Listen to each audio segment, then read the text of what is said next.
বিমানবন্দরে পণ্য জটের কারণ দেখিয়ে গত ৮ এপ্রিল বাংলাদেশের জন্য ট্রান্সশিপমেন্ট সুবিধা বন্ধ করে দেয় ভারত। অর্থাৎ ভারতের মাটি ব্যবহার করে তৃতীয় কোনো দেশে পণ্য রপ্তানি করতে পারবে না বাংলাদেশ। তবে বেনাপোল দিয়ে ভারতে বাংলাদেশি পণ্য রপ্তানি স্বাভাবিক রয়েছে। আমরা ঢাকা থেকে গার্মেন্টস শিল্প নিয়ে বেনাপোলে আসছি। আমরা ইন্ডিয়ায় ঢুকবো পেট্টাপোলে।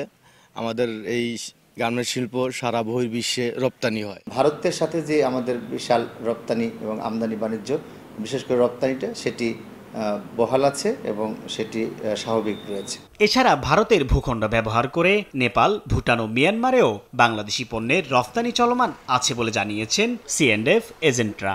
এটা যদি ভূখণ্ডের দিক থেকে যদি বাতিল করতো তাহলে কিছুটা প্রবলেম পড়তো, কারণ আমাদের মিয়ানমার, নেপাল, ভুটান সহ তৃতীয় রাষ্ট্রগুলোতে যে রপ্তানিগুলো করি সেই ক্ষেত্রে আমাদের প্রবলেম হতো। এটাতে আমাদের খুব রেয়ার কেস, খুব সমস্যার কথা না। বন্দর তথ্য মঙ্গলবার বেনাপোল ব্যবহার করে ভারত থেকে আমদানি হয়েছে 446 ট্রাক পণ্য। আর ট্রান্সশিপমেন্ট সুবিধা বাতিলের পর মঙ্গলবার রপ্তানি পণ্যবাহী ট্রাকের সংখ্যা ছিল 153। সময় সংবাদ, বেনাপোল।